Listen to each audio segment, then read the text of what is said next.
आज 2077 साल फागुन 1 गते शनिबार, इस्वी सम्वत 13 फेब्रुअरी सन् 2021। काठमाडौँमा रेडियो एनआरएन 99.1, देशभर विभिन्न एफएम र संसारभर रेडियो nrn.com मार्फत प्रसारण भइरहेको नेपाली रेडियो नेटवर्कको नेपाली खबरमा मदन खनाल र सपना सिंहको नमस्कार।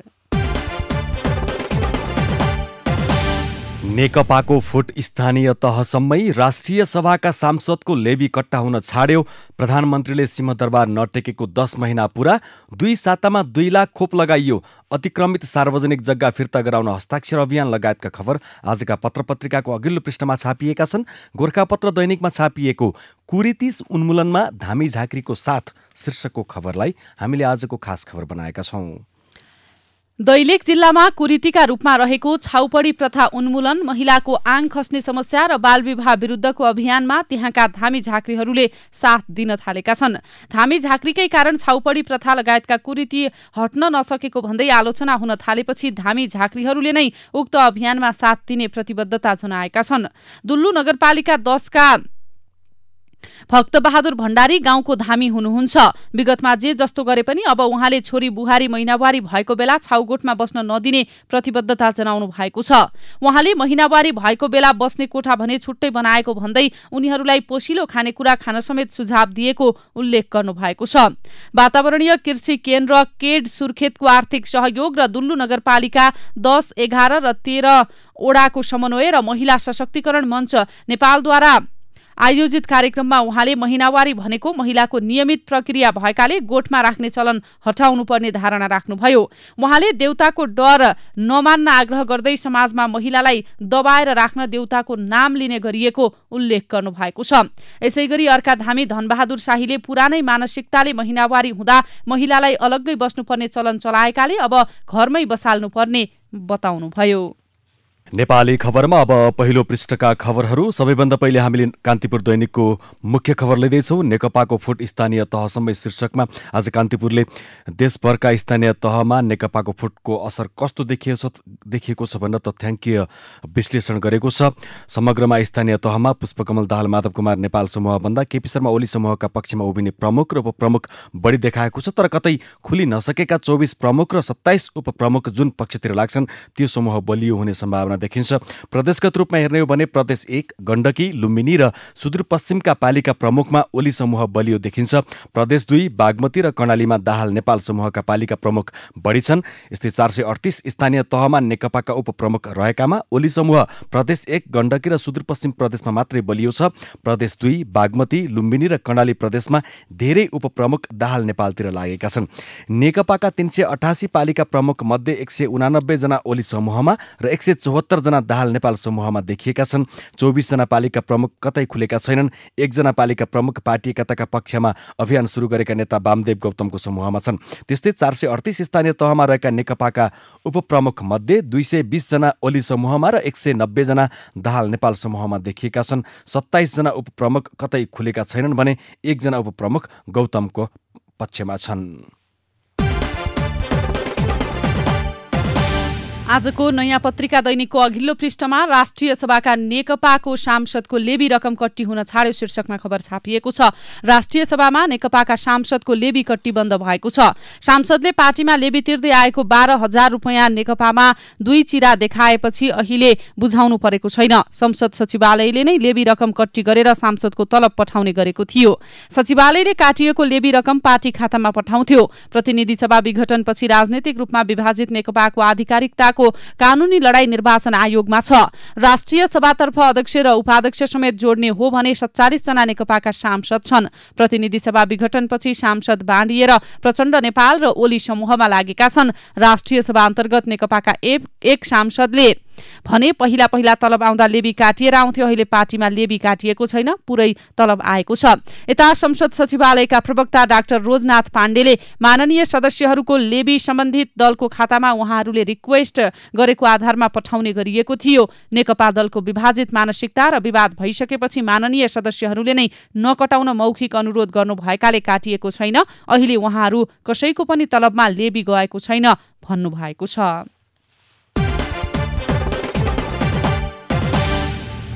यता आजको कान्तिपुर दैनिकमा अभिव्यक्ति स्वतन्त्रता विरोधी विधेयककै नयाँ अवतार शीर्षक दिएर अघिल्लो पृष्ठमा खबर छापिएको छ। सरकारले सामाजिक सञ्जाल नियन्त्रणको उद्देश्यसहित तयार पारेको निर्देशिकामा विघटित प्रतिनिधि सभामा 2 वर्षदेखि अड्किएको सूचना प्रविधिका सम्बन्धमा व्यवस्था गर्न बनेको विधेयककै अधिकांश प्रावधान समेटिएका छन्। प्रस्तावित निर्देशिकामा 3 महिनाभित्र सामाजिक सञ्जाल कम्पनी दर्ता हुन नआए सरकारले जुनसुकै बेला बन्द गर्न सक्ने, सामाजिक सञ्जालका सामग्री सरकारी निकायको निर्देशनमा हटाउन सकिने, प्रयोगकर्ताको व्यक्तिगत विवरण माग गर्दा अदालतको आदेश नचाहिने, सामाजिक सञ्जालमा लेख्न हुने र नहुने विषयमा सरकारले उर्दी जारी गर्ने लगायतका प्रावधानहरू राखिएका छन्। कान्तिपुर अगाडि लेख्छ, उसलाई प्राप्त मस्यौदामा मन्त्रालय अन्तर्गतको सूचना प्रविधि विभागलाई सामाजिक सञ्जाल नियमनको असीमित अधिकार दिइएको छ। यस्तो अधिकारको दुरुपयोगले सामाजिक सञ्जालमा अभिव्यक्त हुने विचार कुण्ठित हुने र अभिव्यक्ति स्वतन्त्रताको अधिकार हनन हुने भन्दै जानकारहरूले चिन्ता व्यक्त गरेका छन्। निर्देशिकामा विभागलाई सामाजिक सञ्जालमा लेखिएको सामग्री हटाउन निर्देशन दिन सक्ने अधिकार दिइएको छ भने अपराध अनुसन्धानका लागि अदालतको आदेश बिनै सामाजिक सञ्जाल कम्पनीले प्रयोगकर्ताको विवरण उपलब्ध गराउनुपर्ने प्रावधान राखिएको छ। अभिव्यक्ति स्वतन्त्रता विरोधी विधेयककै नयाँ अवतार। आजको नयाँ पत्रिका दैनिकले विभेद र प्रतिगमन विरुद्ध महिलाको सिंहदरबार मार्च तर प्रधानमन्त्रीले सिंहदरबार नटेकेको 10 महिना पूरा शीर्षकमा मुख्य खबर छापेको छ। एउटा शव थियो, सबलाई मलामीले बोकिरहेका थिए। मलामीले सेतो कपडा लगाएका थिए। माघ 21 मा बैतडीकी भागरथी भट्टको बलात्कार र हत्याको विरोधमा प्रतीकात्मक शव बनेकी थिइन् अभियन्ता अंशु खनाल। उनी शव बोक्ने खटमा निश्चल थिइन्। उनलाई पहेँलो कपडा ओढाइएको थियो। शव बोकेर मलामी दिउँसो 2 बजे बसन्तपुर दरबारबाट हिँडे। गन्तव्य थियो सिंहदरबार। मार्चमा थिए सयौंको संख्यामा युवा महिला। उनीहरू बलात्कृत युवतीको शव देशका प्रधानमन्त्री केपी ओलीलाई देखाउन चाहन्थे। भागरथी भट्ट, निर्मला पन्त सम्झना बिक बनेर युवा महिलाको टोली सिंहदरबारतर्फ मार्च गर्दा देशका प्रधानमन्त्री केपी शर्मा ओलीले आफ्नै कार्यालय सिंहदरबार नटेकेको 10 महिना भइसकेको छ। हो, कार्यकारी प्रमुखले देश आफ्नै निवासबाट चलाइरहेका छन्। संविधान विरोधी अध्यादेश ल्याउनेदेखि जननिर्वाचित संसद विघटन गर्नेसम्म उनले बालुवाटारबाटै गरिरहेका छन्। प्रधानमन्त्रीले 11 महिनादेखि एक पाहिला पनि नटेकेको सिंहदरबारतिर प्रधानमन्त्रीलाई भेट्न उनीहरू गइरहेका थिए। हो, यस्तै विडम्बनाको प्रतीक बनेको छ अहिले हाम्रो देश। यता नयाँ पत्रिकामै प्रधानमन्त्री ताप्लेजुङदेखि धनगढीसम्म पुगे तर आफ्नै कार्यालय सिंहदरबार पुगेन उपशीर्षकमा खबर छापिएको छ। प्रधानमन्त्री केपी शर्मा ओली 8 मङ्सिरमा ताप्लेजुङको घुन्सामा थिए। 24 पुसमा उनी धनगढी गए। यसैबीच उनी भाषण गर्न सिराहा र चितवन पनि पुगेका छन्। त्यसअघि सङ्खुवासभा पनि पुगे। शनिबार बुटवल पुग्दैछन् तर प्रधानमन्त्री आफ्नै कार्यालय सिंहदरबार भने 10 महिनादेखि गएका छैनन्। नयाँ पत्रिकामै भागरथीको बलात्कार र हत्या भएको 9औं दिन न दोषी भेटियो न अस्पतालबाट शव उठ्यो शीर्षकमा नयाँ पत्रिका दैनिकमै खबर छापिएको छ। भागरथीको बलात्कारपछि हत्या भएपछि घटनास्थलमा सीआईबी, अनुसन्धान विभाग र नेपाल प्रहरीको ठूलो टोली खटिएको छ। खोसलेक प्रहरी चौकीलाई केन्द्र बनाएर प्रहरीले अनुसन्धान अगाडि बढाइरहेको छ। यता जिल्ला सदरमुकाममा विद्यार्थीले हिजो पनि प्रशासन अगाडि थाली बजाएर विरोध प्रदर्शन गरेका छन्। यता भागरथीको शव 9 दिनदेखि जिल्ला अस्पतालको शवगृहमा छ। उनका हत्यारालाई सार्वजनिक नगर्दासम्म आफन्तले शव नउठाउने अड्डी कसेका छन्। एकातिर जिल्ला हुँदै देशका विभिन्न ठाउँमा आन्दोलन चर्किँदै गएको छ भने अर्कातिर उनको शव नउठाउँदा प्रहरी दबावमा परेको छ। प्रहरीले भने घटना भएदेखि कुनै कसर बाँकी नराखी अनुसन्धानमा खटिएकाले थप दबाव आवश्यक नभएको बताएको छ। नयाँ पत्रिका दैनिकमै सुनसरी जिल्ला अदालतको पूर्ण फैसला, सिद्धबाबाले बलात्कार गरेका होइनन्, महिलाले शरीर समर्पण गरेकी हुन् शीर्षकमा खबर छापिएको छ। आफ्नै अनुयायीलाई बलात्कार गरेको अभियोग लागेका सुनसरी चतारा निवासी सिद्धबाबा भनिने कृष्णबहादुर गिरीको मुद्दाको अनौठो फैसलाको पूर्ण पाठ तयार भएको छ। न्यायाधीश अर्जुन प्रसाद कोइरालाले सिद्धबाबा र अनुयायी बीच सहमतिमै सम्बन्ध राखेकाले बलात्कार हुन नसक्ने भन्दै सफाई दिने फैसला गरेका छन्। नेपाली भूमिमा प्रवेश गरेर बालुवा उत्खनन गरिरहेका भारतीय बालुवा तस्करले पर्सामा नेपालका सुरक्षाकर्मीमाथि भालाले आक्रमण गरेका छन्। गैरकानूनी रूपमा नेपालको बालुवा तस्करी गरेर भारत लैजाने खोज्ने तस्करलाई रोक्न खोज्दा प्रहरीमाथि आक्रमण भएको हो। घरेलु हात हतियार सहित आएका बालुवा तस्करको आक्रमणमा परि 2 जना सशस्त्र प्रहरी गम्भीर घाइते भएका छन्। घाइते प्रहरीलाई थप उपचारका लागि काठमाडौँको बलम्बु स्थित सशस्त्र प्रहरी अस्पतालमा पठाइएको सशस्त्र प्रहरी बल 13 नम्बर गणले जनाएको छ। घाइते प्रहरी जवानमा 24 वर्षीय आयुष राय यादव र 25 वर्षीय महेश यादव रहेका छन्। घाइते प्रहरीको प्रारम्भिक उपचार वीरगञ्जमा रहेको नारायणी अस्पतालमा भएको थियो। नेपाली भूमिमै भारतीय तस्करको हरकत, प्रहरीमाथि भाला आक्रमण, 2 गम्भीर घाइते। आजको राजधानी दैनिकको अघिल्लो पृष्ठमा खबर छापिएको छ। आजको नयाँ पत्रिका दैनिकमा 2 सातामा 2 लाख खोप लगाइयो, अब 1 सातामा 3 लाख खोप लगाउने लक्ष्य शीर्षकमा खबर छापिएको छ। सरकारले पहिलो चरणको तेस्रो अभियानमा 3 लाख नागरिकलाई कोभिड विरुद्धको खोप लगाउने लक्ष्य राखेको छ।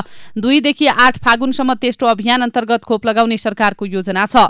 अहिलेसम्म करिब 2 लाख नागरिकले खोप लगाएका छन्। भारत सरकारले दिएको 10 लाख डोज चाँडै सक्नुपर्ने बाध्यता सरकारलाई छ।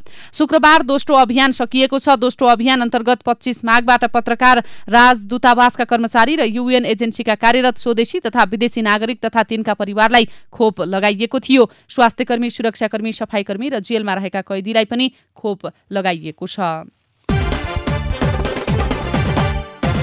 सुनसरीको धरान स्थित सर्दु जलाधार क्षेत्रको अरबौं मूल्यको 348 बिघा सरकारी जग्गा कर्मचारी र भूमाफियाको मिलोमतोमा विभिन्न व्यक्तिले आफ्नो नाममा बनाउन सफल भएका छन्। लामो समयदेखि भूमाफियाले ती जग्गा व्यक्तिको नाममा बनाउँदै धमाधम बिक्री वितरण गर्दै आइरहेका छन्। सरकारद्वारा 2076 सालमा पूर्व न्यायाधीश मोहन रमण भट्टराईको अध्यक्षतामा गठित सरकारी सार्वजनिक गुठी जग्गा संरक्षण सम्बन्धी जाँचबुझ आयोगले समेत सर्दु जलाधार क्षेत्रको 348 बिघा जमिन सरकारी भएको निष्कर्ष निकाल्दै त्यसलाई सरकारको नाममा दाखिला गराउन सिफारिस गरेको थियो। अरबौं मूल्यको 348 बिघा सरकारी जग्गामा भूमाफियाको रजाई। यसै गरी सरकारले विभिन्न मन्त्रालय र निकायमा कार्यरत झण्डै 1 दर्जन बढी सचिवको सरुवा गरेको छ। गत शुक्रबार बसेको मन्त्री परिषद बैठकले विभिन्न निकायमा कार्यरत 1 दर्जन बढी सचिवको सरुवा गरेको हो। यी दुवै खबर राजधानी दैनिकबाट लिएका हौं हामीले। वाङ्मय शताब्दी पुरुष डाक्टर सत्यमोहन जोशी र उनकी पत्नी राधादेवी जोशीले मरणोपरान्त शरीरदान गर्ने घोषणा गरेका छन्। चिकित्सा विज्ञानको प्रयोगात्मक अध्ययनका लागि शरीरदान गर्न लागेको संस्कृतिविद जोशीले बताएका छन्। नई प्रकाशनले ललितपुर महानगरपालिकामा शुक्रबार आयोजना गरेको कार्यक्रममा जोशीले शरीरदान गर्न लागेको बताएका हुन्। वैशाख 31 गते 102 वर्ष पुग्न लागेका जोशीले आफ्नो शरीरको कुन अङ्ग कुन अवस्थामा रहेछ र कसरी काम गर्दैछ भन्ने अध्ययनपछि थाहा हुने बताएका छन्। अहिले बजारमा फ्रोजन फुडको लोकप्रियता बढ्दै गइरहेको छ। फ्रिजमा भण्डार गरिएको वा फ्रिजिङ प्रक्रियाद्वारा सुरक्षित गरिएको खाना फ्रोजन फुड हो। सजिलो र समय बचतका हिसाबले अहिले मानिसले फ्रोजन फुड खरिद गरेर खाने गरेको पाइन्छ, तर यसले जनस्वास्थ्यलाई नकारात्मक असर पार्ने पोषणविदको भनाइ छ। यस प्रक्रियामा खानालाई चिस्याएर राखिने गरिन्छ। बजारमा frozen momo, frozen pizza, frozen pasta, yomari, मटर लगायत तरकारीदेखि माछा, मासु पनि फ्रोजन नै पाउन थालेको छ। व्यस्त दैनिकी तथा पकाउने कलाको कमी भएकाले मानिस बजारमा बनेका वा लामो समय फ्रिज गरिएका खानेकुरा खान थालेको पोषणविद डाक्टर अरुणा उप्रेती बताउनुहुन्छ। उहाँले यस्ता खानेकुराले स्वास्थ्यमा असर गर्ने जानकारी दिनुभयो। फ्रोजन फुडले पार्न सक्छ असर। हप्तौँसम्म माछा, मासु वा खानेकुरालाई फ्रिजमा राख्दा त्यसको शोषण गर्छ। गोरखापत्र दैनिकको अघिल्लो पृष्ठमा खबर छ। आजको राजधानी दैनिकमा ओलीको मधेस रणनीति जसपाका नेता धमाधम भित्र्याउँदै शीर्षकमा खबर छापिएको छ। प्रधानमन्त्री केपी शर्मा ओली मधेसमा आफ्नो पकड जमाउने उद्देश्यसहित जनता समाजवादीका नेताहरूलाई नेकपाको आफ्नो समूहमा प्रवेश गराउने रणनीतिका साथ अघि बढिरहेका छन्। ओलीको यो रणनीतिसँगै नेकपामा मधेसवादी जनता समाजवादी पार्टी जसपाका नेताहरू प्रवेश गर्ने क्रम बढेको छ। सो रणनीति अनुसार नेकपा ओली समूहका अध्यक्ष एवं प्रधानमन्त्री ओलीले जसपा केन्द्रीय सदस्य एवं पूर्व संविधान सभा सदस्य इस्लाम हवारीलाई शुक्रबार पार्टीमा प्रवेश गराएका छन्। अब भित्री पृष्ठका खबरहरू। सरकारले पूर्व राजा, पूर्व प्रधानमन्त्री सहित सार्वजनिक पदाधिकारीहरूको सुरक्षामा खटिएका प्रहरी र सशस्त्रका 13वटा पछुवा गाडी र करिब 200 सुरक्षाकर्मी फिर्ता गरेको छ। मन्त्री परिषद बैठकबाट हालै पारित गरिएको अति विशिष्ट तथा विशिष्ट व्यक्तिको सुरक्षा सम्बन्धी कार्यविधि 2077 अनुसार मापदण्ड विपरीतका पछुवा गाडी र सुरक्षाकर्मी फिर्ता गरिएको गृह मन्त्रालयले जनाएको छ। फिर्ता भएकामा प्रहरी र सशस्त्रबाट खटिएका अङ्गरक्षक, पछुवा सुरक्षा, निवास सुरक्षा, चालक र भान्से छन्। सङ्घमा नआउँदै प्रदेश 2 मा निजामती सेवा ऐन लागू भएको छ। प्रदेश 2 का प्रदेश प्रमुखले बिहिबार प्रदेश निजामती सेवा ऐन 2077 लाई प्रमाणीकरण गरेपछि उक्त ऐन कार्यान्वयनमा आएको मुख्यमन्त्री कार्यालयका प्रवक्ता भूपाल बरालले बताएका छन्। मकैको सिजन सुरु भएसँगै यसको मूल बिउ अभाव देखिएको छ। हाल मूल बिउ करिब 31,091 किलो मौजदात रहेको बिउ बिजन गुणस्तर नियन्त्रण केन्द्रको तथ्याङ्क छ, तर मूल बिउको माग भने 45,000 किलोभन्दा बढी रहेको केन्द्रका निमित्त प्रमुख केशव देवकोटाले जानकारी दिएका छन्। नेपालको कुल जनसङ्ख्या मध्ये 81% इन्टरनेटको पहुँच पुगेको छ। नेपाल दूरसञ्चार प्राधिकरणको तथ्याङ्क अनुसार चालु आर्थिक वर्ष 2077-78 को मङ्सिर महिनासम्म 2,43,47,47,000मा इन्टरनेटको पहुँच पुगेको छ। यता बैंक तथा वित्तीय संस्थाहरूको कर्जाको औसत ब्याज दर 11%बाट 9%मा ओर्लिएको छ। तर ब्याज दर घटेको लाभ ग्राहकहरूले तत्काल पाउन सकेका छैनन्। राष्ट्र बैंकले मासिक किस्ता घटाउन नपाइने व्यवस्था गरेका कारण पनि कोभिडको प्रभावबाट गुज्रिरहेका व्यवसायीले तत्काल लाभ पाउन नसकेको नेपाल बैंकर्स एसोसिएसनका अध्यक्ष तथा सानीमा बैंकका प्रमुख कार्यकारी अधिकृत भुवन दाहालले बताउनु भएको छ। मलेसिया सरकारले 2 वर्षदेखि लागू गरेको सामाजिक सुरक्षा कार्यक्रममा 2,98,000 नेपाली श्रमिक सहभागी भएका छन्। मलेसियाले निजी क्षेत्रमा कार्यरत स्वदेशी र विदेशी श्रमिकको सामाजिक सुरक्षा ग्यारेन्टी गरेपछि रोजगारदाता कम्पनी मार्फत उनीहरू यसमा सहभागी भएका हुन्। कार्य अवधिभित्र मृत्यु भए श्रमिकले पाउँदै आएको 90% तलब हकदारलाई बाँचुन्जेल दिइने, स्वास्थ्य उपचार, अस्थायी तथा स्थायी अशक्तता, सफिर्ती तथा अन्तिम संस्कार, सहयोगी भत्ता र पुनःस्थापना लगायतका सुविधा पनि नेपाली श्रमिकले पाउनेछन्। नेपाल टेलिकमको नाफा घटेको छ। नेपाल टेलिकमको 2076-77 को दोस्रो त्रैमासिक वित्तीय विवरणको तुलनामा 2077-78 मा नाफा घटेको छ। नेपाल टेलिकमको गत आर्थिक वर्षको दोस्रो त्रैमासिक वित्तीय विवरणको तुलनामा चालु आर्थिक वर्षको सोही अवधिमा नाफा 1.74%ले घटेको हो। जुम्लाको गुठीचौर गाउँपालिका 5 कुम्हीको जलजलामा 13 करोड लगानीमा फुजी स्याउ खेती सुरु गरिएको छ। दक्षिण एसियाकै नमुना स्याउ बगैँचा बनाउने उद्देश्यले 1,50,000 वर्गमिटर क्षेत्रफलमा एकैसाथ 30,000 फुजी स्याउका बिरुवा रोपिँदैछ। नेपालगञ्ज र सुर्खेतबाट प्याज आयात गर्नुपर्ने हुम्लाको एउटै गाउँबाट 70 क्विन्टल प्याज बिक्री भएको छ। नमुना प्याज खेती गर्दा राम्रो उत्पादन भएपछि किसानहरू व्यावसायिक प्याज खेती गरेर आमदानी गर्न थालेका छन्। एउटै गाउँका 8 देखि 10 जना किसानले यति ठूलो परिमाणमा प्याज उत्पादन गरेका हुन्। काठमाडौँ उपत्यकामा दैनिक 43 करोड लिटर खानेपानीको माग रहेको छ। तर काठमाडौँ उपत्यका खानेपानी लिमिटेड को 8 करोड लिटर र निजी क्षेत्रको 4 करोड लिटर गरी दैनिक 12 करोड लिटर मात्र आपूर्ति भइरहेको छ। अझै 31 करोड लिटर पानीको अभाव उपत्यकावासीले झेलिरहेका छन्। अब एउटा विदेशको खबर। अमेरिकी राष्ट्रपति जो बाइडेनले आगामी जुलाईको अन्त्यसम्ममा अधिकांश अमेरिकीलाई कोरोना भाइरस विरुद्धको खोप दिइने योजना घोषणा गरेका छन्। राष्ट्रपति बाइडेनले उक्त खोप अभियानका लागि थप 2 करोड डोज खोपको व्यवस्था गर्न लागेको जानकारी दिएका हुन्। अब केही खेल र खेलाडीका खबर। 13औं दक्षिण एसियाली खेलकुद साग सकिए लगत्तै पोखरा आइपुगेको राष्ट्रिय खेलकुद परिषदका सदस्य सचिव रमेश कुमार सिलवालले भनेका थिए। पोखरामा 9औं राष्ट्रिय खेलकुद समयमै हुन्छ। सबै संरचना प्रतियोगिता अगावै बन्छन्। राष्ट्रिय खेलकुदको तयारी सुरु नहुँदै कोरोना भाइरसको महामारी सुरु भयो। कतिपय संरचना बनेनन्। पौडी, सुटिङ लगायत संरचना बन्न सुरु नै भएन। प्रतियोगिता धकेलिएको छ।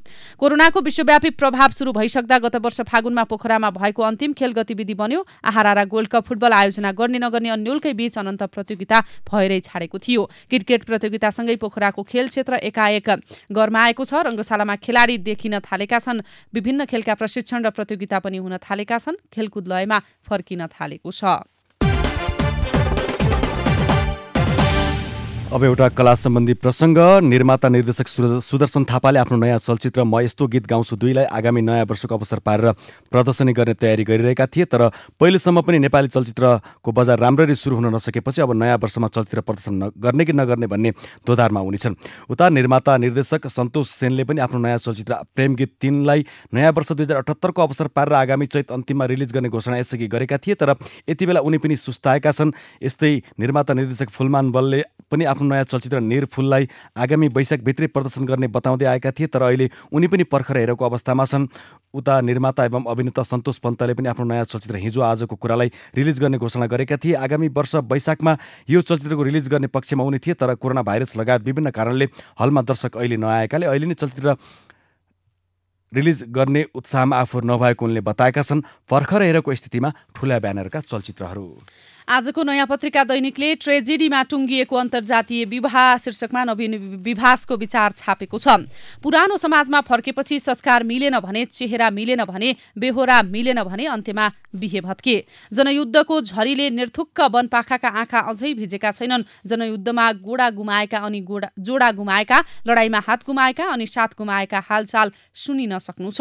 पुष्पकमल दाहाल, मोहन वैद्य, बाबुराम भट्टराई सहितका नेताका छोराछोरी वा परिवार सदस्यले दलित समुदायका नेता वा कार्यकर्तासँग बिहे गरेका छैनन्। तपाईलाई फेरि लाग्ला बिहे त मन मिल्नेसित गर्ने कुरा हो, तिनका दिल कुनै दलित नेता वा कार्यकर्तासँग बसेन त जबरजस्त बिहे हुन्छ। माओवादी आन्दोलन ट्रेजेडीमा टुङ्गिएपछि स्वाभाविक रूपमा माओवादी पार्टी पनि विभिन्न टुक्रामा टुक्रिएको छ। जनयुद्ध 25 वर्षमा लाग्दा माओवादी आन्दोलनको लहरमा लहरिएको अन्तर्जातीय बिहे भत्केका मात्रै छैनन्, कतिपय त प्रतिगमन नै भएको छ। आफ्नै जातमा फर्कने प्रतिगमन देखेर समतामूलक समाज सजाउन आतुर तपाईको मन मरक्क मर्किए पनि अहिले नआत्यौं। कारण हो तपाईको मन राख्न नै सही। सहारा, आदित्य अनि सम्झना सबिनहरूका अन्तर्जातीय बिहे बाँचिरहेका छन्। यस्तै नयाँ पत्रिकामै सुजित महतको समृद्धिको चिठी पर्खिरहेको हुलाकी राजमार्ग शीर्षकको टिप्पणी विश्लेषण छापिएको छ। मधेसी समुदायमा हुलाकी सडकलाई व्यवस्था गरी महेन्द्र राजमार्ग निर्माण गरिनु नै विभेद हो भन्ने भाष्य स्थापित छ। झापाली राजनीति प्रशासन जताततै टड्कारो सुनिन्छन्। यसैले त प्रधानमन्त्रीले नै सुपर जिल्लाको पगरी गुथाइदिएका छन् झापालाई, तर जिल्लाकै नाम राख्ने त्यही झापा बजार भने सुनसान छ। हुलाकी सडकलाई राजमार्ग बनाइदिएको भए अहिले मृतप्राय भएका सहर गुल्जार हुन्थे। झापा बजार अहिलेको बित्तामोड जस्तो हुन्थ्यो। बर्दिवास, लालबन्दी, चन्द्रनिगाहपुरको विकास सम्भवतः जलेश्वर, मलङ्ग वा गौरमा खप्टिन्थ्यो। बुटवलको अहिलेको रूप कल्पना बाहिरको हुन्थ्यो। यता आजको नागरिक दैनिकमा वसन्त ऋतुको गर्भकाल वसन्त पञ्चमी शीर्षकमा डाक्टर ध्रुव प्रसाद भट्टराईको विचार छापिएको छ। कुनै पनि ऋतुको आगमनभन्दा अगाडिका 40 दिनलाई त्यस ऋतुको गर्भकालका रूपमा लिने गरिएको छ। त्यही मान्यता अनुसार वसन्तोत्सव पर्वका रूपमा रङ्ग र अबिर दलेर मनाइने फागु वा होरी पर्व वसन्त पञ्चमीको ठिक 40 दिनपछि आउँछ। त्यसैले वसन्त पञ्चमीबाट वसन्त ऋतुको गर्भकाल मानिने हुनाले लोक समाजमा माघ शुक्ल पञ्चमीलाई वसन्त पञ्चमी पर्वका रूपमा मनाइने गरिएको देखिन्छ।